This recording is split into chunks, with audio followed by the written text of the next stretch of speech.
Alright, what's going on everybody? Welcome back to another video here on the channel, and today, man, we're going to be talking about a pretty crazy story that involves YouTube and the federal government. I feel like it kind of has been more or less swept under the rug a little bit. I've seen a few outlets cover it, but I really don't think this kind of story is getting the coverage that it deserves to get, because this is a pretty important story, not even just for YouTube users, but just really for the internet in general, because it highlights a lot of the privacy and security concerns that people have had for a long time. And, you know, we've heard, especially over the last few years, a lot about government intervention into social media, right? I mean, there's a lot of people who think that we need to introduce ID age verification for people to use social media. That idea has been gaining steam. Of course, you've been hearing a lot about the whole we gotta ban TikTok thing, right? The whole bill and all these situations. But while all of these stories I feel like are really kind of dominating the headlines and everything, this story has kind of slept the cracks, and this one's pretty wild. I mean, this is literally the US federal government going to YouTube/Google and saying, hey, we're investigating a crime. It has something to do with this user on your website. Therefore, give us thousands of users' personal data so that we can investigate this crime. So let's go ahead and take a look. If you've ever jokingly wondered if your search or viewing history is going to, quote, put you on some kind of list, your concern may be more than warranted. In a now unsealed court document reviewed by Forbes, Google was ordered to hand over the names, addresses, telephone numbers, and user activity of YouTube accounts and IP addresses that watched select YouTube videos, part of a larger criminal investigation by federal investigators. The videos were sent by undercover police to a suspected cryptocurrency launderer under the username Elon Musk WHM. In conversations with the Bitcoin trader, investigators sent links to public YouTube tutorials on mapping via drones and augmented reality software, Forbes details. The videos were watched more than 30,000 times, presumably by thousands of users unrelated to the case. YouTube's parent company, Google, was ordered by federal investigators to quietly hand over all such viewer data for the period of January 1st to 8th, 2023, but Forbes could not confirm if Google had complied. Okay, so I don't know if maybe this isn't something that processes for you, so let me go ahead and break this down a little bit better. Basically, the feds, or undercover police, as the article calls them, sent these videos to a suspected criminal who was apparently laundering cryptocurrency. He was using a YouTube account with the name Elon Musk WHM. And so these undercover police, you know, they start talking with this guy. They send him some public YouTube tutorials on how to map via drones, things related to augmented reality software. Basically just send him some YouTube content, okay? With the understanding that he would click on it, he'd watch it. And of course, you know, YouTube, they save your data as a user, right? If you have an account, they probably have your full name, your email address. They may have your home address if you have it in there, your payment details, right? They got all this shit in there, okay? And so the idea, I guess, was that this criminal would click the videos and watch it, and then they would go to YouTube and they would get this data, and they'd be able to prove, right, in court, they're like, oh, this guy, you know, he was committing these crimes. We did this, and look, we got his info right here. Now, the problem is, as you saw in the article, it says that the videos, they weren't just, you know, watched 1, 10, 20, 50 times, right? They were watched 30,000 times, okay? Which, I mean, I don't know if you guys are YouTube experts or if you have any common sense, but no one user is going to sit and watch the same YouTube video 30,000 times. That never happens. That probably will never happen for a video, right? So it's pretty clear that most of this data involved in this is just random people who fucking happened upon the video, whose information now may or may not be in the hands of the federal government simply for clicking on a video, right? Now, this, in my opinion, is a pretty serious privacy breach. I mean, we in this country, right here in the United States, where most of you who are watching this video are located, we have a little something called the US Constitution.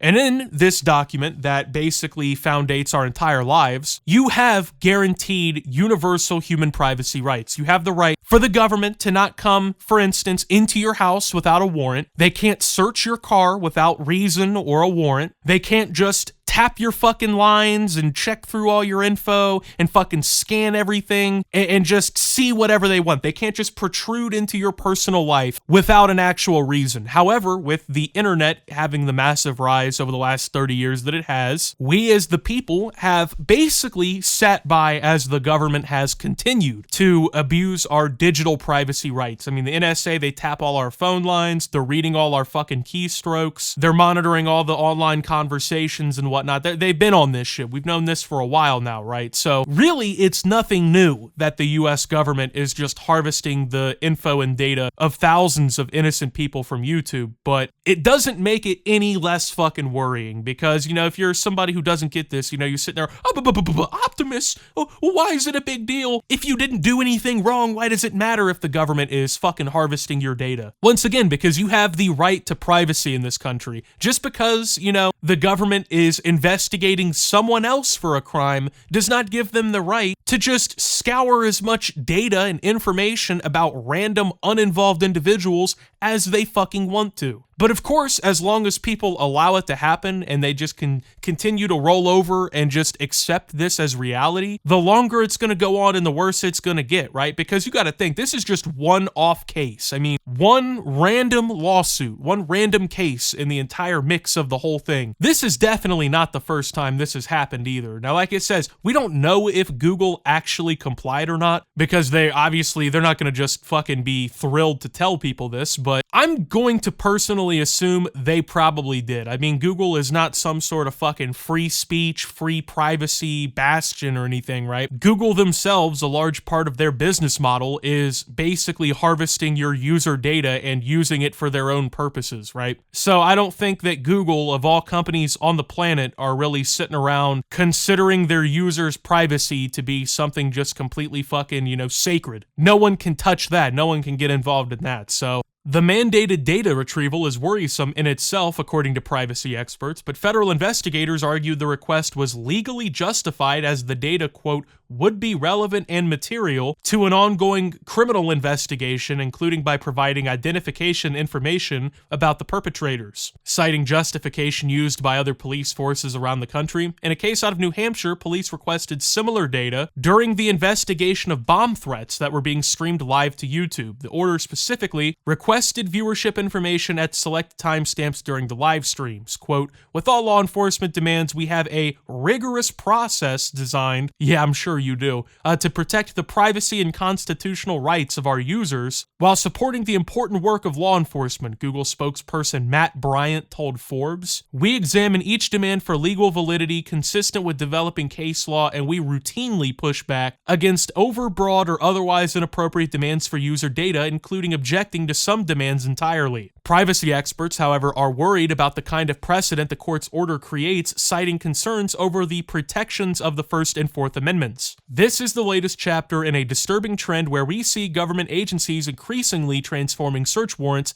into digital dragnets. Executive Director of the Surveillance Technology Oversight Project Albert Fox Kahn told the publication. It's unconstitutional, it's terrifying, and it's happening every day. So, of course, you know, the government, they're trying to justify this shit. Oh, but I mean, look at what all the other cops are doing. Of course we can do it. And it lists a situation that is really not even remotely comparable. So in this case, the government sent public videos to a crypto launderer so they could arrest him, and they got tens of thousands of people's data mixed up and all that. Their names, addresses, whatever, right? Now, in this case out of New Hampshire, they cited as a reason why this is cool is apparently someone was streaming literal fucking bomb threats to YouTube, right? Making terroristic, life-threatening threats to the public, okay? And so they used an order that specifically got information for very specific live streams, doesn't really cite the widespread effect of it or like how many people were involved, but if you're picking apart specific timestamps, you're narrowing the search of users on that video, because not every user is going to watch the same timestamps or same areas of certain videos. Like on this video, some of you will watch the entire video all the way through, some of you will skip through and just get the important bits. Some of you will watch 30 seconds and click off entirely, right? So they narrowed down that search to try and find, you know, parts of that live stream about the bomb threats where the, I guess, users who'd be involved in it would be watching. In this new one we're talking about, they did not limit their search at all. They simply said, hey, we need the names, phone numbers, addresses, IP addresses, etc. of the tens of thousands of people who watched this video. It doesn't matter if they're actually suspected of committing a crime. It doesn't matter if they even knew that we had this investigation going on. So they've in turn to find one criminal now harvested the info of tens of thousands of innocent people, okay? It is not the same thing. It's not the same fucking thing at all. And the fact that that's what they're trying to use as their like collateral, oh, well, I mean, we already did this. It really goes to show you how stupid the police think we all are. And the unfortunate reality is 85% or more of Americans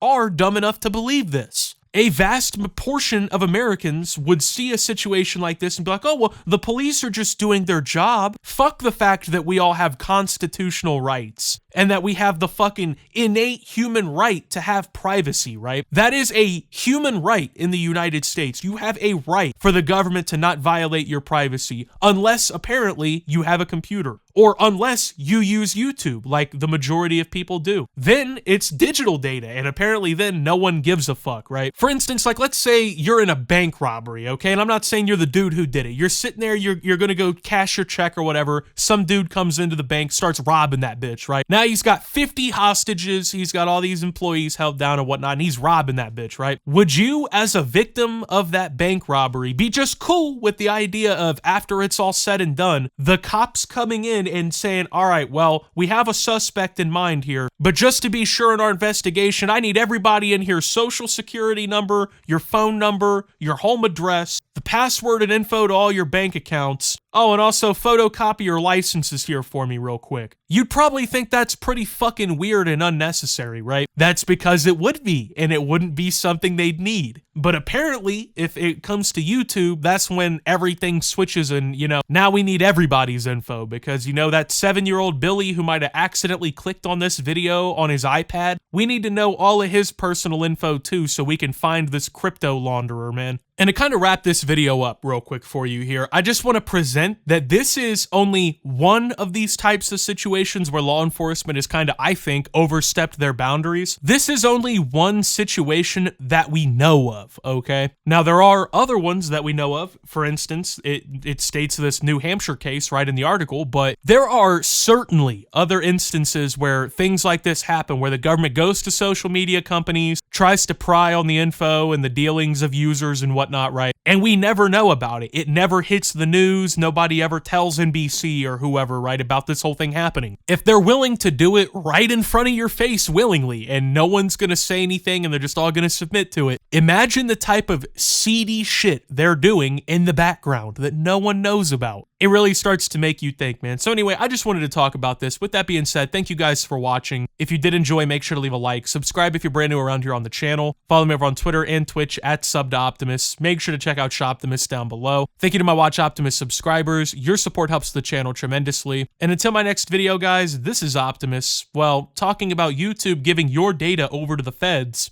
and signing out. And that's a wrap on this video, but big shout out to my Optimus Nation supporters. You guys are the real MVPs. For $10 a month, you get access to loads of exclusive videos and archived live streams, my members only Minecraft server where you can possibly appear in gameplay, early access to all new uploads, an invitation to the private Discord, and much more.